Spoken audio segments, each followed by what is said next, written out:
Right now you can't see it, but I have a wire antenna that runs through that insulator, and it runs out to that tree out there, and that's my AM antenna that I use for my radios. I'm going to take that down and try something different. Wifey's going to make a cobbler of the type that I was raised with. The cobblers I've been making on my YouTube videos were made with cake, with a box of cake, and but when I grew up as a kid, the cobblers were made with like pie dough. Sometimes they would put the fruit at the bottom of the pan and put the dough over the top and bake it. It was almost like a pie, and then there were other times when they would put the dough underneath and over the top with the fruit in the middle, and then they would put more fruit on the top and then another layer of dough over the top of it, and it was served sometimes in a pan that looked a lot like a bread pan, and sometimes in a large flat baking dish with maybe a 2-inch sides around it. We used to call them the old Pyrex dishes when I was a kid. Anyway, she's going to try to go ahead and do one of those this time and do it in the oven, and we're going to have a pear halves. She's going to cut the pears, of course, slice them up a little bit. We're going to have pear and heavy syrup, and she's going to use flaky dough, the kind you would. Pastry dough. Oh, pastry dough. Okay, it's a pastry dough. So right now she's waiting for 40 minutes for the dough to thaw out. This ought to be real good because she's a real good cook to begin with. What we have here are 3 happy little dogs. We got Rocky over there, and Boo Boo and Mac, and they're happy because we're going down to McDonald's and they're going to get some ice cream. All you have to do is mention go bye-bye these dogs. Boy, they charge out the door and jump right up in the car. They love going bye-bye. She's putting the first dough in. She's going to cook it in one of these, I guess that's Pyrex dish, is it? Yeah. And now comes the pears that she has sliced a little smaller. Add a little sugar. A little sugar. And a little flour to help thicken the sauce. Okay, now what are you going to do? You're just going to like put a cover over the top? And. Yep. So basically it's almost like a pie, isn't it? No, it's a cobbler. A cobbler. Okay, well we're going to find out. I hope it'll be real nice with that flaky dough. This ought to be interesting, but this is the kind of cobbler I had as a kid. What about juice? Do you put a whole lot of juice in it? Or Not what? a whole lot. Not a whole lot, okay. You going to add any cinnamon to it or anything? No, I added what? some pineapple. Pineapple, a little bit of pineapple. But pineapple juice or pineapple? Pineapple juice. Oh, pineapple juice, okay. Old Radio Al finally got me motivated to take my AM transmitter. I had it on the other side of the room on a shelf, and every time I watch his videos I hear that good music coming out of his really cool radios. So I decided to move it to the other side of the room permanently and put it on the top shelf permanently of my computer desk. And now I have a wire running all the way around, and I have it connected into the speaker. This is it right here. And that speaker feeds the transmitter. And I unplug it and plug it in as needed. I may get myself some kind of a switch here where I can go between headset and AM transmitter. And now I can transmit anything out of my CD-ROM drive through the transmitter throughout the house. So let's see what we got coming out right now. Let's go over and listen to my 630B, my Philco 630B. Not bad, huh?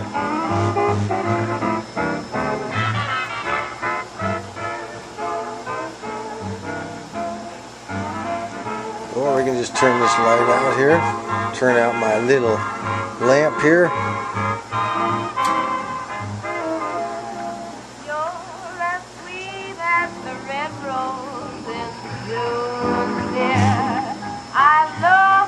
I like the light on better. It looks better.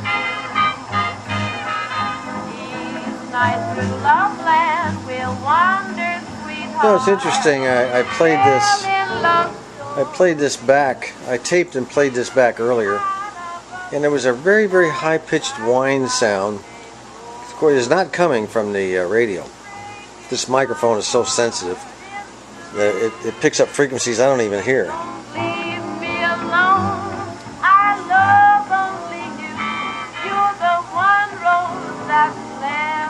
my heart. And here we are at the old McDonald's. And these boys are chomping at the bit for their ice cream. Come on, you can get my ice cream. Wifey's also frying up some yellow squash, zucchini, onions, and green tomatoes. Sliced green tomatoes. Well, I tell you, that smells really good, honey. Garlic powder. We've got, for seasoning, she's got seasonal onion and garlic powder. And what else? And my onions. And what? And my onions. Oh, just the onions for seasoning. Okay. Boy, it sure looks good. Smells good. You smell it. I love garlic. I can find some. There's the top layer of crust. And she's getting ready to take a knife and stab a few holes in this. You want my pocket knife? No, thank you. She doesn't want to use my pocket knife. I only use it to clean my toenails with. Don't worry about it. She's putting a layer of cinnamon and sugar on the top. Cinnamon and sugar mixed together. Just kind of sprinkle it around over the top of the butter. Oh, I bet that's going to look good. And the fried zucchini and squash and all that stuff is looking real good. Looking real good. If you really want it to look good though, you got to get one of these non-stick kind of pans, or cook it in cast iron. What I've done here is at work they throw away a lot of 18 gauge wire whenever they do new conduit work. They take the old wire out and they just basically coil it up and throw it in a barrel. So it's all different colors, all different lengths. I just grabbed a bunch of it, spliced it all together. Didn't cost anything, they were going to throw it away. And I wrapped it around a 1/2-inch wooden dowel. Drilled a hole in the end so the wire can come out each end. I drilled a hole in the other end also. And I got it covered up with electrical tape. And then, along the way to hold it in place, I put a little super glue around it and also put some electrical tape. So that's going to be my new antenna for AM radio reception only. I'm not going to be doing any transmitting on this. I'm just going to receive on it. It will go inside this 3/4-inch PVC pipe. Depends on how much you put in it. This bowl's actually... No, I mean, what temperature are you going to cook it at? 400 degrees. 400 degrees for how long? No, I don't know. But until I see it looks done. See, it looks done. I like that. That does taste good. Yeah, wifey just gave me a taste. Oh, with all 3 of the vegetable flavors in it. Oh, man. That was good. It looks good too, don't it? Yes, it does. Are you going to give me some of my lunch steak for Yep. work? Just trying to get it browned up a little bit. No hurry. My poor old Dremel tool decided to give up the ghost. And it only lasted about, 17 years. I tell you, they just like Grandma said. I told Grandma, she said, all people sell things for nowadays is to make money. They don't care how long they last or nothing. I said, that's right. So after 17 years, I went out and priced a new one. Oh boy, was I sticker shocked. Oh my God, I went to Walmart, I went everywhere, I went on the internet and I said, no, I am not paying that kind of price for a new Dremel tool. So I got checking around, and on the internet, quite a number of people mentioned this Black & Decker RTX3. I didn't know, Black & Decker stuff is usually not that durable. It's been my experience. It's cheap, does the job, it doesn't last. That's pretty much the way it's been with me. And but I said, there was a lot of good comments about this. A couple of guys who use Dremel tools for a living every day said that they would burn out 3 Dremel tools to this one Black & Decker RTX3. And they highly recommended it. So I said, all right, since you're a paid sponsor for Black & Decker, why not? So I went ahead and gave it a try. I went out on Amazon and bought it. Got one for me and one for my buddy who also needed one. And there it is right there. $27. That's a pretty good price. I like the fact it's got this lockup deal here. Let me see. How's it go? It's supposed to be able to flip this thing up. Oh, there it is. Yeah, you flip this little lock mechanism up in order to tighten the chuck when you put your tool in. Whereas with the Black & Decker, with the Dremel rather, you had to press this button and hold it in with your thumb. This just has a little flip-up deal. I like that. That's cool. Well, let's turn it on and see what happens. Well, it's got a nice little switch right here. It's got a switch here on and off. And then it has a speed control at the rear. You can go from low all the way up to high and any speed in between. Low to medium, to high, all the way up. Let's see what she sounds like. Oh, nice and smooth. Very nice. Very nice. And then you can adjust your speed. This is a little stiff. That would be about the max speed I would use it right there. Goes real high, way up there. Even higher. I like that. That's pretty slick. It's a little bit heavier than the Dremel Moto tool was. But other than that, I don't see a problem. And by the way, all the Moto tool fittings will fit it, to include the extension cable that screws on the end of it right there. You know, that flex cable that you can put on. All the Dremel tools fit it. And it comes in this little, you also get a little bag, a little Black & Decker drawstring bag to put it in. And it comes with, you know, a couple of sanding discs and a mandrel, I guess is what they call this thing. I don't know what they call it, and then your tool.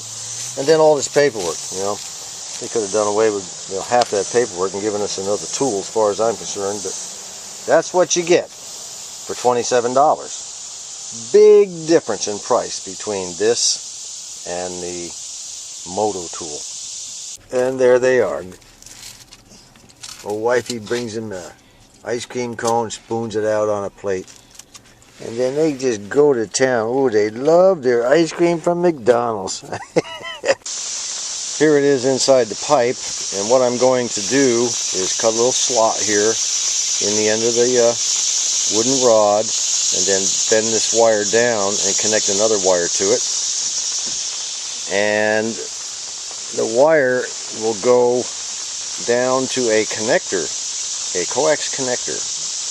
It'll be actually an F connector, you know, the kind you find in the back of your television for hooking up the satellite cable and all that stuff. But it's going to stick through this flat cap. And this cap, of course, will go on the end here, and it'll have the F connector sticking out. And then I will run coax cable with the F connectors on the end. I'll fix it up so it's not water, you know, so no water gets in it and everything. And then I'm going to run it into the house and to my workbench. Well, there it is. Nice flaky crust all the way around the outside. Ooh, it's nice and warm. Let me smell it. I love. Don't get it out yet. Wait, let it cool down a little bit. Well, I'm going to put it in there. Oh, okay. You're gonna give me some for my lunch, aren't you? Oh, you're a sweetheart. That looks good. Smells good. Ugh, can't wait for lunchtime. All of this stuff you see here is going to go in that door right there. That's the entrance to our crawl space under the house. I am not looking forward to going under there. Oh my God. Anyway, I was going to do it this morning, but it rained and rained and rained and rained and rained, and now this afternoon it's just so hot and muggy. The rain has finally stopped, but I'm just not in the mood for it now. Actually, I don't think I'm in the mood for it, period, but I guess it doesn't make any difference. I have to go on there and start jacking up a couple of floor joists under there. And I bought a couple of 2-ton bottle jack jacks to do it. You know, I'm not lifting the whole house, so I don't need a whole lot of lifting capacity. I'm just going to kind of straighten out a couple of joists over a period of time. And then when it's all done, I'll pile some cinder blocks on top of one another and put some wedges at the top to, you know, some wood and some wedges at the top to keep the beams, the floor joists straight. So that's where I'll be going in the very near future.